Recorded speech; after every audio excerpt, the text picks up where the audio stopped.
Hi, Sam. Can you please introduce yourself? Yes, sure.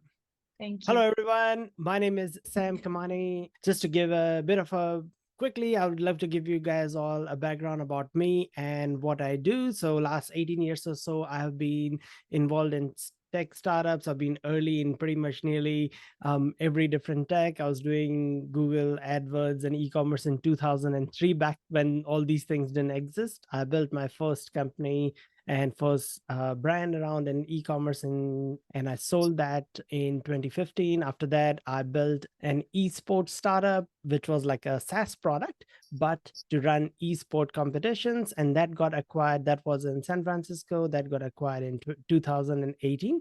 And after that, I've been running different podcasts. I've written books on tech startups, and I speak at events frequently. And recently, over the last 3 years, I have been advising multiple startups and multiple venture funds. And I currently work with two different funds, one of them as a venture partner. It's called 3X Capital, where we invest in pre-seed and seed stage startups. And yeah, so that's about me. I'm always looking for new interesting ideas and interesting startups, as I'm responsible for bringing in deal flow to a couple of different funds. So yeah, so that's about me. Looking forward to any questions you guys have in on the AI side of things. I talk with lots and lots of founders in this space. I've interviewed over 200 founders, including people like Vitalik, the founder of Ethereum, Yatsu, the founder of Animoca Brands, and many others. So yeah, looking forward to the roundtable and the discussion. Thank you so much. We'll start asking some questions from Sam, Taylor, and Rumi. If anyone from the audience has any questions, feel free to ask that. So the first question is, it's a very common question any entrepreneur would ask. How should they find their first 100 customer? And how we can make that faster and better with AI? I might kick it over to Rumi because that's a pretty loaded question. I will just say that I think like the principles and like the underlying foundation of what makes a good business, especially like right now in this day and age that we live in, aren't changing. And I think that there's a level of, Rumi, you mentioned something earlier of like the purpose, the mission, the drive, and having those things aligned, because your business will fail to acquire any new clients if they're not, or any new business, I should say. But I'd love to hear your thoughts on that, Rumi. You hit the nail right in the head. And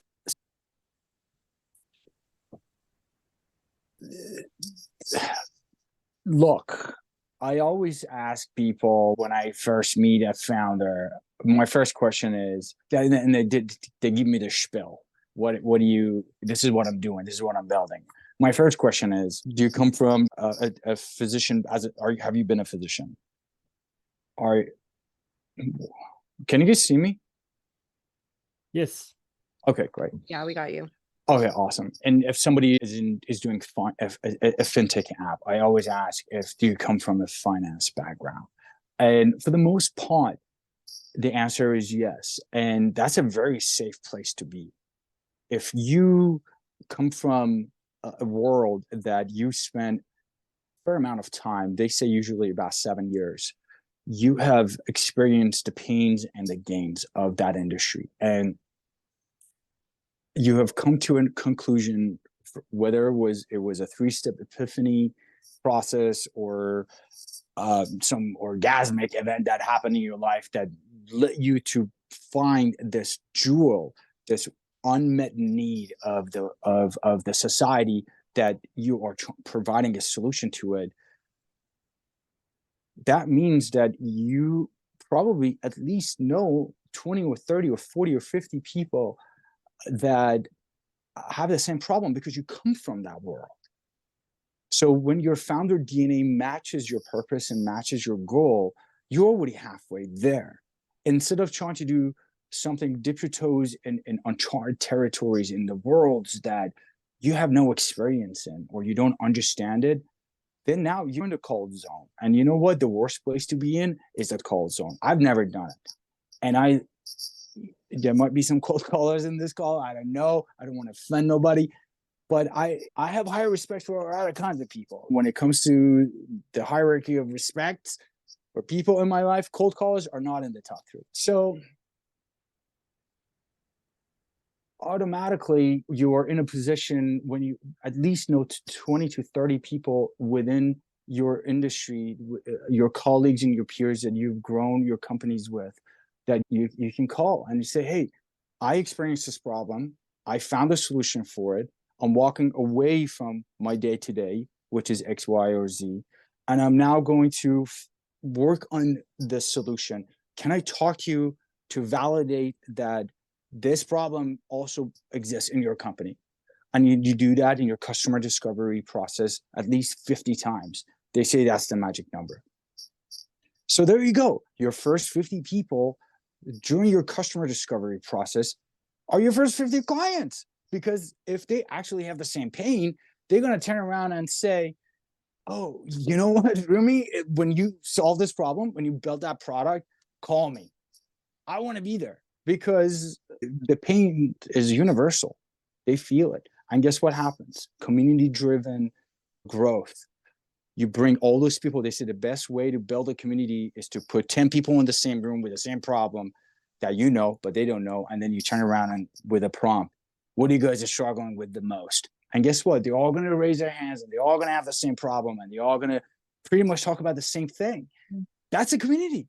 Exactly. Totally agree with the power of community is the only thing that can help all the startups to go from 0 to 100. And that's a great point. How about you, Sam? So yeah, I've got lots to say about this. And this is something that I have seen this pattern when it comes to founders who are successful. And in initial stages, this is something that they all do. And that is they do things that don't scale. And what I mean by that is that they do things manually, they target a very, very small niche, they do things which are not automating. In fact, you don't want to automate because you want the learnings from those early customers. You have to go out there, you have to solve problems. Basically, the bigger the problems you solve, the easier the selling the first 100 customer gets.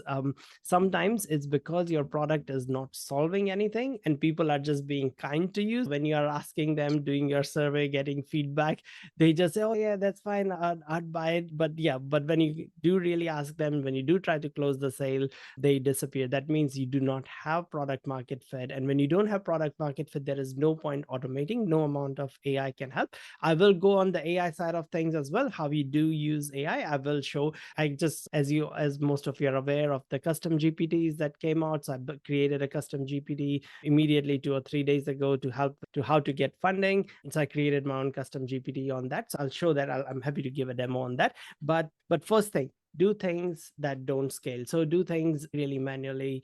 That means getting out there, talking to people one-on-one and solving problems. That's the fun thing. And that's the first thing. Also, it is quite time consuming initially. So yeah, and the main thing is that you will get to learn from people's expressions when you're talking with them. Do their eyes light up when I talk about this solution to their problem, or are they just being polite? And that way you get product suggestions as well to continue to improve your product. So yeah, so that's the first one of the example I'd like to give, is that like doing things that don't scale is, if you look at any of the products that we use, they looked very different in their early stages. Whether it was Facebook, it was just for 1 or 2 universities, as in to be used only for those customers. It was not built for 5 billion people or 2 billion people or anything like that. It was for a very small niche audience. Even Amazon, that sells everything now, for the first 4 years, it only sold CD. So only sold books. They didn't even sell CDs. All their competitors like Barnes and Nobles and Borders bookstores, they all sold CDs, DVDs, other things. Amazon didn't touch anything else until they got complete dominance in the books area, before they became AWS and before they became all these like 500 other categories. So that's the first thing. Yeah, go ahead. Yeah, can I chime in there? Because you just explained something that's super close to my heart and I talk about it all the time. So the purpose statement for Amazon is to become the world's most customer-centric company. And it doesn't say to sell books or to sell shower curtains or whatever. It says to be the world's most customer-centric company. So what they did, they put they picked books. They picked one item to serve that purpose, and they did it very well. They did it very well. They through repeatable processes, and they did things that didn't scale, like you mentioned, and until they got it right. Once they got it right, once they knew how to sell books online in the most centric way, human-centric way, then they start to scale. Then they start to move it to the next items. All right, now let's save soap. Now let's sell soaps. Now let's sell whatever, all kinds of different things. Toothbrush for your hair. Yeah, but Thank once you have got a repeatable process, you can easily create a custom GPT to help you with that. I have my own database that I have given to and created a custom GPT where just like founders raise money, VCs raise money from LP. So it goes to a data set and finds the contact details of ultra high net worth individuals, family offices, limited partners, and so on. And if you want, I can show you right now, share screen and show you if you'd want, but maybe we should wait for other questions. And then if you've Sure, got no time, I can problem. show you a demo. Also, please put the link down in the chat so we can. Oh yeah, everyone can I'll ask just put the link access. down and people can check. Yeah, thank you so much. For the next question is about AI generated content, images, music. For example, Taylor, you're a creative director.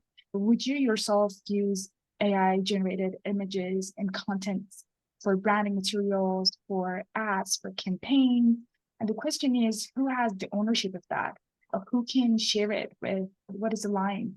Yeah, no, I'd love to take a stab at that one.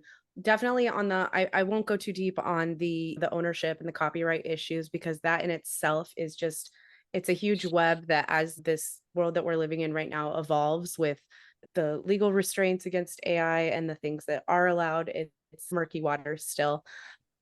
But I will say that absolutely would use for campaign creative. And if you think about a lot of the ways that campaigns are developed, even pre-AI, very manually, and many of them still are, they utilize a lot of creative processes that still automate certain elements of it. And so while generative fill might not be a thing for a high-end retouching studio a few years ago, they're certainly using compositing from other imagery and from other creative. And so I think that's not really the difference. I think a lot of it is that the public perception of something being very clearly AI versus not being AI generated as in terms of creative assets. So with any use case of AI where you're publishing assets that have some form of artificial intelligence or generative element, it's always, number one, important to make sure that you understand the implications of what you're creating and whether or not there's issues with artist theft and all kinds of challenges under the hood there. But understand like what it is, that kind of like the space that you're working on, especially if you're going to market with some creative and it's going to be a larger scale campaign. Usage rights around copyright could be an issue if you are using an artist's work, for example, as part of your prompting. And there's been some legal cases around that already.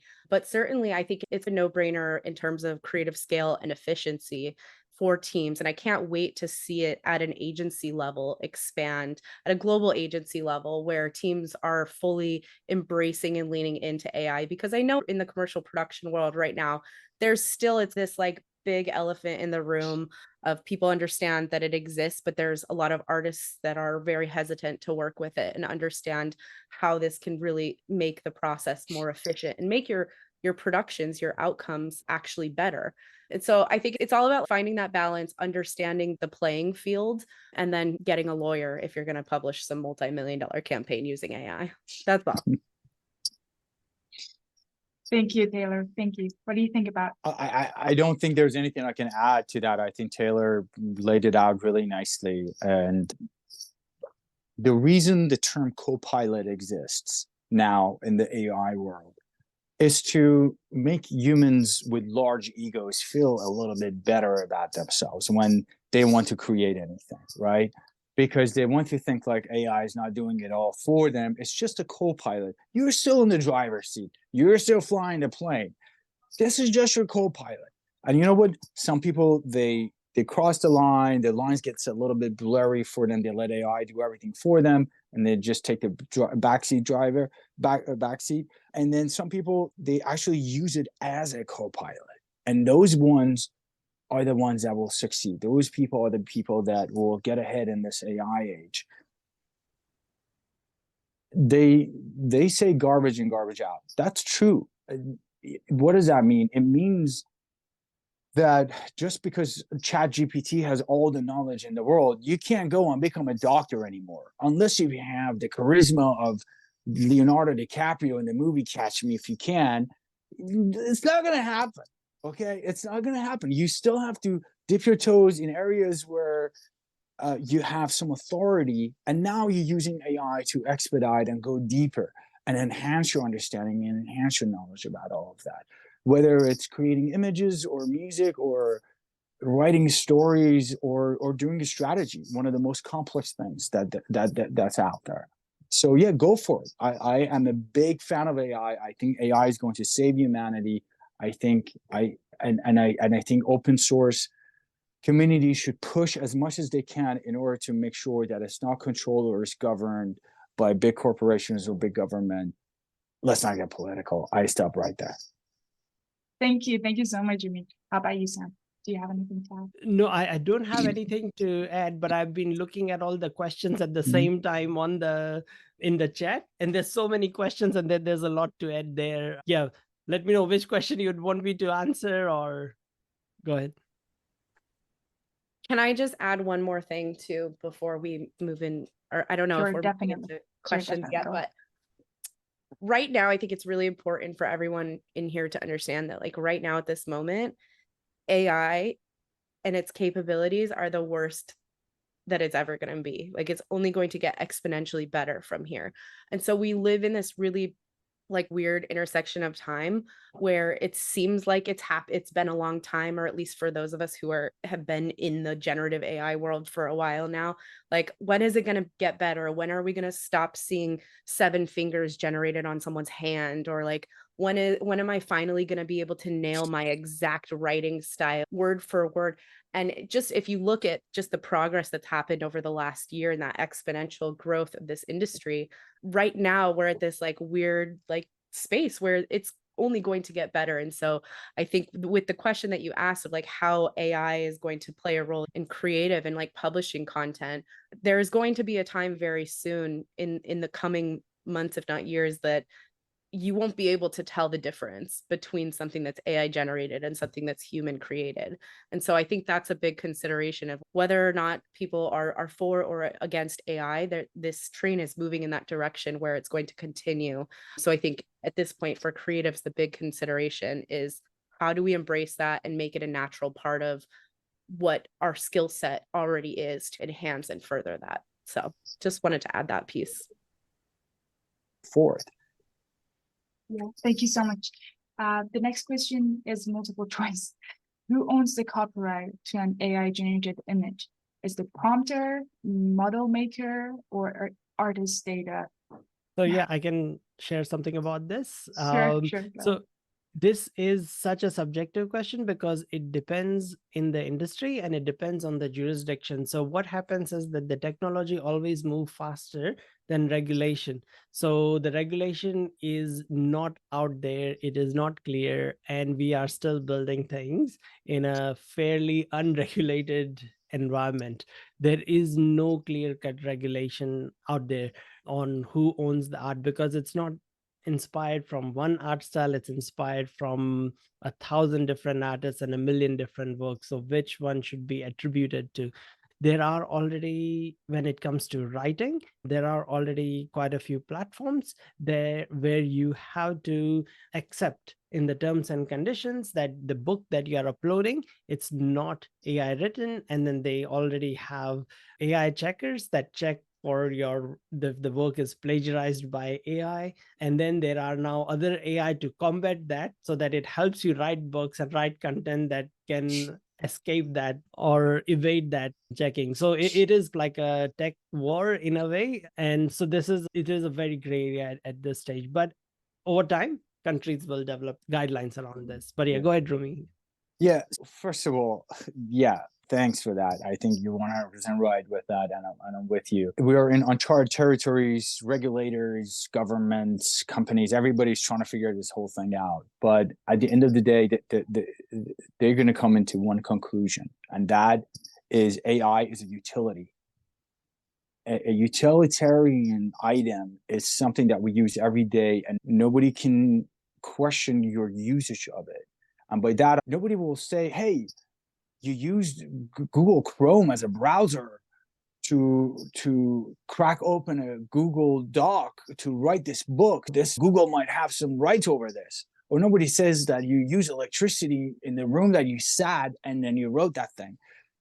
Tokens, OpenAI, everything that all these large language models are offering right now is going to become a utilitarian item, and it's going to become a part of our lives. At the end of the day, if you can defend the art or the piece that you've created with AI, that's yours 100%, and you are the owner of that.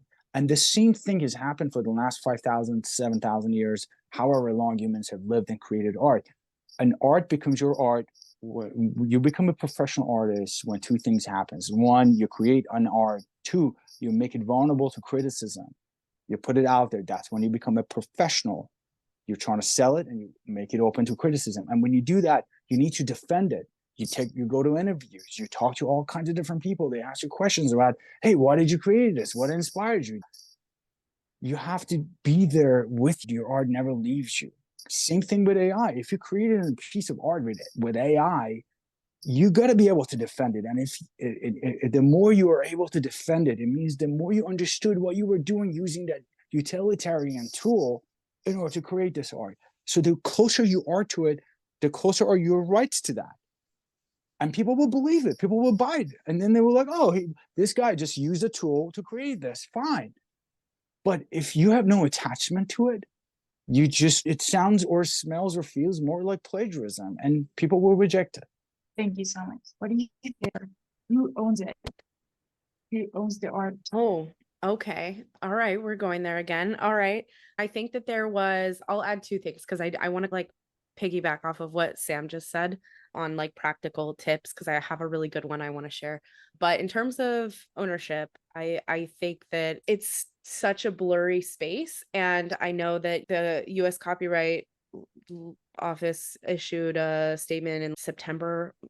Yeah, either like August or September saying that any copyright law does not protect any works not created by a human, because there's been many cases that have already gone through the court circuits trying to get copywritten a stamp of copyright on their creative works or on their whatever it is that they're doing, and it's gotten slapped down time and time again. And finally we got this like issuance a couple months ago of does not protect non-human generated work, which then goes back to the philosophical question of if I am a human and I feed the AI my knowledge, whose work is it really? And so I think it is quite like a blurry area that I think, and back to Sam's point about this being very unregulated right now, nobody really knows. And at this point, it's the Wild West. People can claim things as their own, but probably in terms of like official legalese, you won't get a copyright stamp on something that you create using AI, at least right now. Things are changing rapidly though.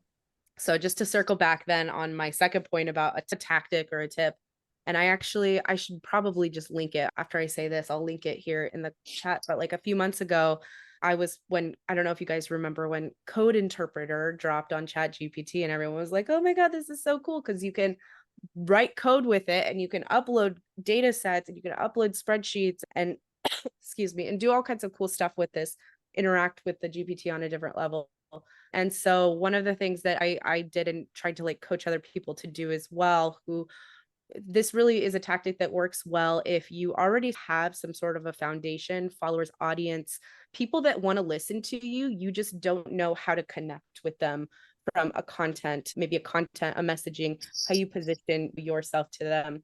And so what I did was this example with a tool that I use. Any CRM can work, but Tweet Hunter, which I use for Twitter X as like an analytics and CRM tool, you can export your entire follower list off of there. And I think you can export entire lead, like just curated lists and other people's followers lists and things like that. So you can take any sort of CRM data set that you have and feed it into ChatGPT. And what I had asked for was a set of commonalities, right? Like I have a few thousand people that follow me and want to hear from me, but I want to make sure that I'm creating really targeted content for those people so that when the time comes and they want me to help solve a problem for them, they know who to talk to. So I want to talk to those people, but I don't really know who they are. So I took this entire follower audience export, fed it into ChatGPT code interpreter at the time, and got some really great results just based on bio description. So when we talk about like in the marketing world, like identity resolution, who are the actual people that are buying from you? Who are the actual people that are following you and listening to you and showing up for you? So getting a good way to understand that was throwing it into code interpreter through ChatGPT, getting a matrix for some of the commonalities, and even created some graphics and charts for me saying 80% of your audience has content creator in their bio. That wasn't an actual stat, but it really drove some insights home for me. So that's just a tactic for really content strategy and thinking about how to utilize the resources already available to you, like your audience, if you already have one, your email lists, if you already have them, to just create more targeted content offers and messaging directly to those people that's going to give a higher chance for them to convert when the time comes. Thank you, Taylor. That was actually really useful. And that was very new. I've never heard of that, to do it in this way and try to analyze your followers. Thank you. Corey asked, what are some non-scalable ways to find your first or next 100 customers? I think we mentioned about non-scalable ways. There isn't. There is no non-scalable way. And if you found one, it means you're going to go out of business within the first year. Look, there are no shortcuts. It takes 10 years for an overnight success. Okay. If you're in it for quick money, you better go rob a bank, because you either are in love with solving a universal problem for the world, or you just want to get rich and go buy a sailboat and go disappear in sunset. A lot of founders, unfortunately, they have that mentality, and that's why they fail.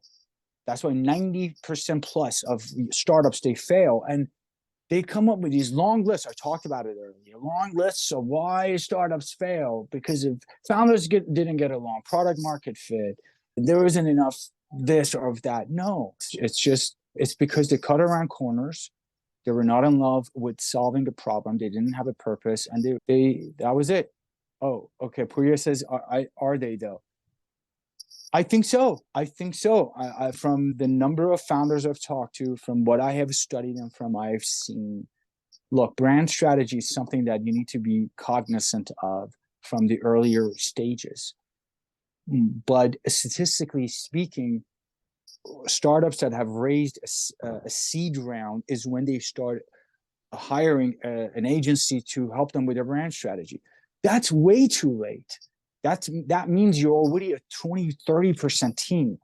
And if you're a 20-30% team and you still haven't had a brand strategy, and your cousin designed your logo, and you listen to your VCs for advice and strategic advice, it means your internal company culture is weak and people are not getting along.